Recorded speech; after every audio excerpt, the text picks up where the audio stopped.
Қазіргі кезде енді Қаскелең қаласында Керімбек мектебінде мен балдарым оқи алмайды.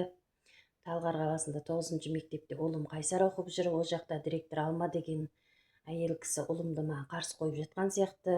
Ұлым маған қарсы сөздер айтады, ауыр сөздер айтады. Квартирада тұрғанбыз Талғарда 2022 жылдан бастап дұрыс квартира болмай.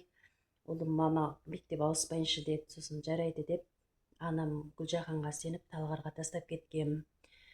Ол жерде әкем тәрбиесі жоқ, 61-ші жыл Марат деген сол кісі маған ұлымды қарсы қойып жатыр. Мектептің директоры қосылып қарсы қойып жатыр. Туған ана мен баланы ортасына іріткі салып, осындай жолмен өзім туған балдарымды өзімнен тартып алмақшы. Енді кетіп маған жала жауып, 2 баламды тартып алып, депорт жасамақшы. Ақшамды алды, азаматтығымды шығармады. Сол себепті шара қолдануыңызды сұраймын.